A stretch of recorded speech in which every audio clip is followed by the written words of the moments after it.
What's up, guys? Jake MTG here, and welcome to a new series I'm going to be starting called So You Want to Play X. And in this week, we're going to be doing Ran Green Land Destruction, and me personally, I think it's going to be one of the best new decks to play in this new modern meta with Hogak being banned as well as Faithless Looting. So let us get right into the deck list. Alright, so we're going to start off with our mana producers that help us ramp out our drops early, like Stone Rain on turn 2, Pillage, stuff like that. So we got 2 Birds of Paradise, we run 4 Arbor Elf, and we run 4 Utopia Sprawl. So the best situation that you can do on a turn 1 is you can play your Arbor Elf turn 1, and then turn 2 you can play fetch for a forest, and then you can play a Utopia Sprawl. And then you can tap that for 2 green or 2 red, 1 red, 1 green, and then you can untap it with Arbor Elf, and you can cast something with 4 converted mana cost on turn 2, which is crazy in this deck. So let us go on to the next portion of our deck. So we're going to start to go into the creatures that we have in our deck. We run 3 Tyler's Tracker. That card is really, really good in our deck. It helps us draw cards. It even gets bigger each time we crack a clue. It's something that we want to play on turn 2. If we don't have a land destruction spell or a blood moon effect or anything like that. So he is excellent to play on turn 2.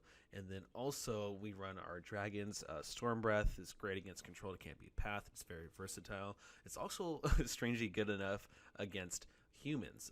They can't take it away with one of their creatures. They can't path it. We can also block with it. Most of their creatures are white, so that helps out a lot. And then we also run 1 of Glorybringer. It helps us kill creatures, and it also just keeps swinging for 4. That is one of our versatile creatures in our deck.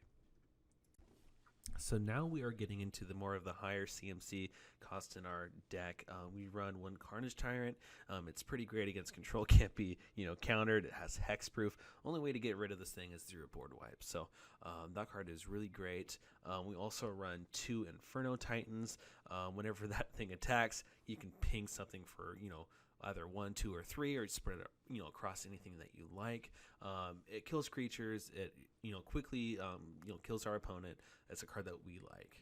And I know you're thinking, why the heck is Master Cruelties in this list?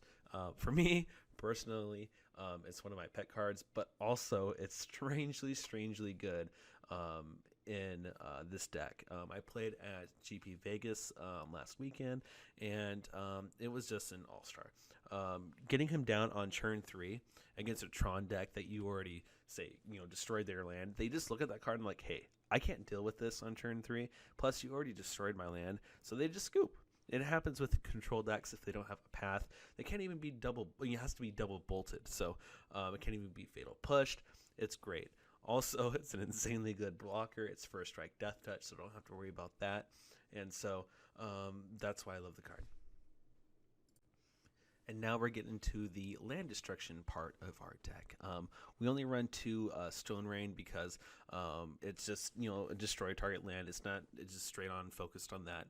But we run 4 Pillages. That really helps us out. It's kind of like our Kolaghan's Command in our red-green land destruction deck. It destroys artifacts or it destroys a land. So if you're playing against Urza, you're playing against some type of artifact control list, it's great. I love it, especially with Stoneforge being unbanned. You can get rid of their Battle Skull, you can get rid of their swords.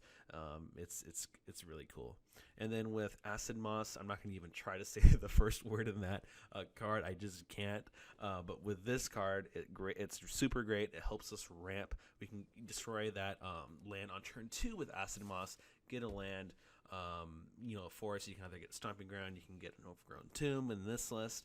But yeah, I really like this card. Helps us cast our higher converted mana cost cards faster. So this is the land destruction package I am using in this list.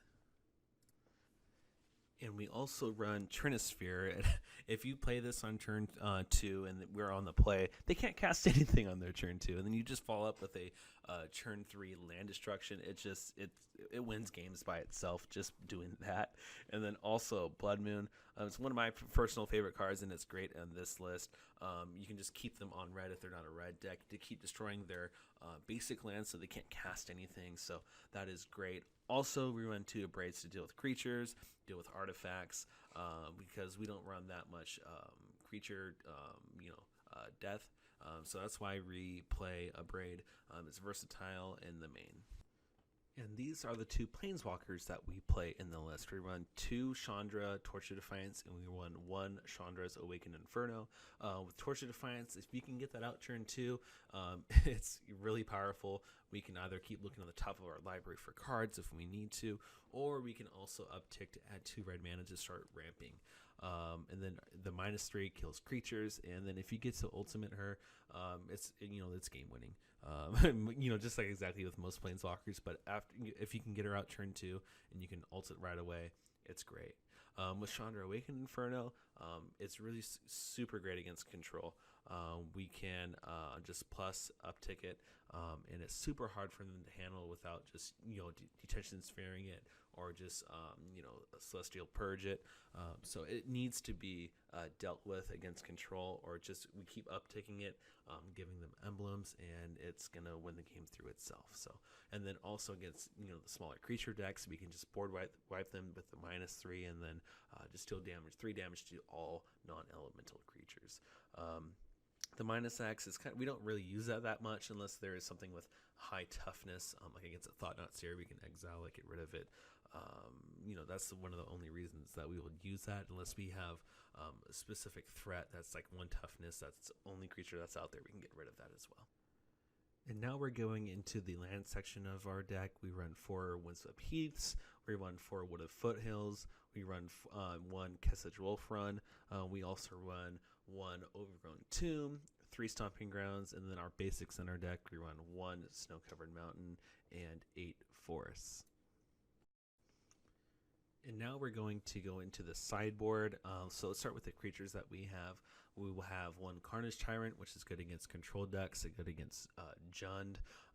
They can't target it with removal. It has to be removed with Liliana against that deck, so we put that in against that. We also run Thragtusk against the aggro decks that help burn anything that's super fast that we can't really deal with. We run 2 Wormcoil Engines also against the aggro decks. Also against Jund, it is great, and it's also good against, I would say, humans. So anything that is aggro based or kind of like a mid-range strategy, Wormcoil is great against. And here are the different spells that we have on our list. We run 2 Anger of the Gods against the aggro decks like humans. Anything that goes wide with small toughness creatures. We also play 4 Lightning Bolt. We play that against creature decks. One of the difficulties that we have on winning against is Coco decks that have that infinite combo with infinite mana, infinite life. That is what I think, for me personally, I think Ponza has a weakness to.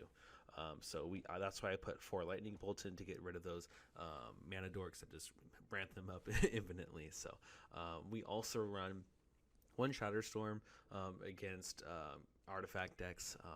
I like it a lot. You can get it out turn 2 against Infinity, which is great. Also against the Lantern Control list, I see those popping up around my area, so that's why I play 1 in the sideboard.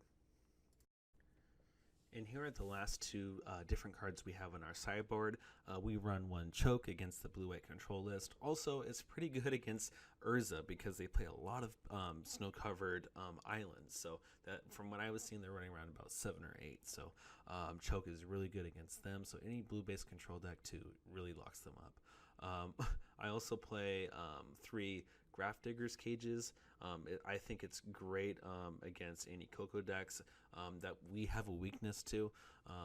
Also, it is really, really good, against graveyard decks as well. So it shuts them out.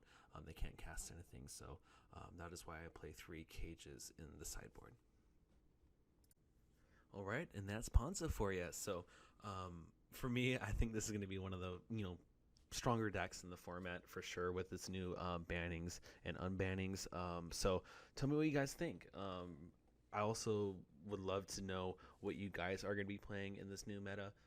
I bet there's going to be a ton of different Stormforge Misted decks with any color in it that's splashing white. So, yeah, I hope you guys have a good rest of your week. And, yeah, we'll do another video next week.